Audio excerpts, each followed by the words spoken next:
You can laugh.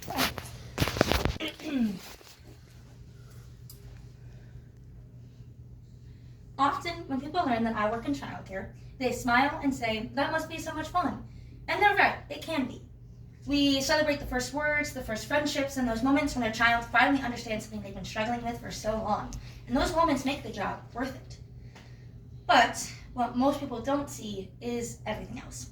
See, they don't see the screaming, the biting, the hitting, the diaper changes, or having your clothes pulled on all day long. They don't see the tears at nap time or the constant responsibility of keeping every single child safe under your care, or the emotional exhaustion that comes from pouring yourself into others 8 hours or more every single day. And by the time that the room finally becomes quiet, it can quite be like you just walked out of a battle zone.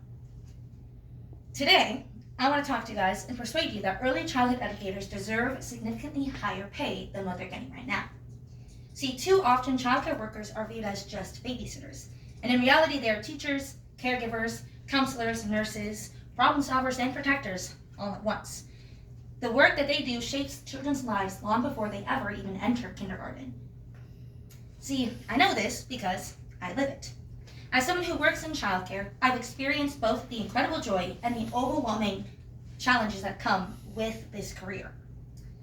Today I'll explain why childhood educators deserve higher wages, by discussing how demanding the job really is, by the lasting impact educators have on children's development, and why investing in childcare workers ultimately benefits everyone involved. Before the age of 5, children are being influenced every single day by the environment that they're in. They absorb everything around them. The music that they hear, the adults that the words speak in the room around them, or whether the room is filled with joy or tension, and even how conflict is handled. According to the Harvard Center on the Developing Child, early experiences shape a child's brain architecture and lay the foundation for future learning, behavior, and health. In fact, more than 1 million new neural connections from every second during the first few years of life are formed during that time. And that's why childcare workers matter so much. We aren't just watching children until their parents get off work. We're helping shape the environment that their brains are developing in. And if we do our jobs well, we help children feel safe, loved, and ready to learn. But if we're constantly burned out and overwhelmed or unsupported, that doesn't just affect us. It can unintentionally affect the children in our care as well. See, we ask childcare workers to regulate children's emotions all day, but we rarely ask whether the adults have the resources to regulate their own. If we want children to experience the patience and the kindness and encouragement and emotional stability, then we have to invest in the people that provide that care to them. See, taking care of teachers isn't separate from taking care of children. It's one of the best ways we can care for the children. See, childcare workers are severely underpaid for what is asked of them. They spend countless hours in overstimulating environments, constantly pursuing, loving, teaching, and caring for children who more often than not don't always listen. In a single day, they become a teacher, a nurse, a chef, a counselor, referee, cleaner, and sometimes even a parent figure. They wear all of these hats during 8 to 10 hour shifts while caring for everyone from 4 to 12 children at a time. And according to the U.S. Bureau of Labor Statistics Occupational Handbook, childcare workers are among the lowest paid workers in the United States, with median wages significantly below the national average, despite the high demands and responsibilities of such a job. And over time, this kind of work takes a serious emotional and mental toll. Many educators begin to lose sight of who they are outside of their jobs because they spend so much of themselves pouring into others. And by the end of the day, they're physically exhausted, emotionally drained, and often too tired to fully enjoy their own lives. And according to the National Association with the Education of Young Children, low compensation and stressful working conditions are major contributions to educator burnout and the ongoing child care workforce shortages. And this isn't just my opinion. Research supports it. A study published in Early Childhood Research Quarterly found that low wages and limited workplace supports contribute to educator stress and burnout, which are linked to lower quality teacher-child interactions and higher turnover rates.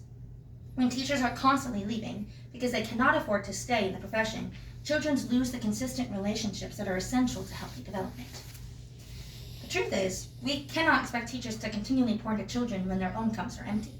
If we want children to experience patience, encouragement, and emotional stability, then we have to invest in the people providing that care.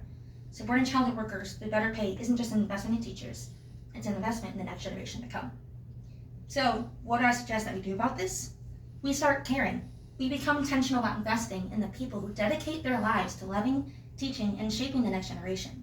and that begins with raising the wages of early childhood educators. Higher pay isn't just about recognizing the work that they do, although they absolutely deserve the recognition. It's about giving teachers the opportunity to invest not only in their families, but also in themselves. Imagine if childcare workers didn't have to constantly worry about paying the bills or stretching every paycheck.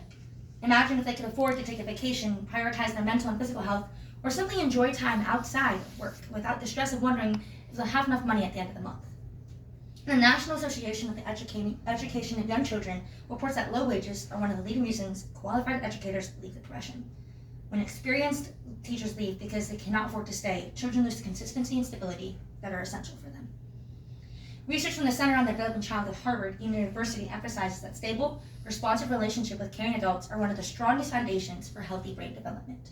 Supporting educators with better pay helps make those relationships possible, because teachers who are financially secure are more likely to remain in the classroom and continue building meaningful relationships with those children. Additionally, Nobel Prize-winning economist James Heckman has found that investment in high-quality early childhood education produces long-term benefits for children and society, including improved educational outcomes, higher earnings, and lower crime rates. Those long-term benefits begin with supporting the educators who make high-quality early learning possible.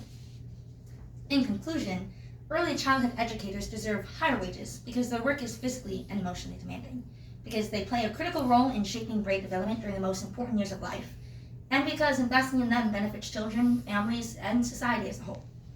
And if we truly believe children are our future, then we have to value the people who are helping raise that future right now.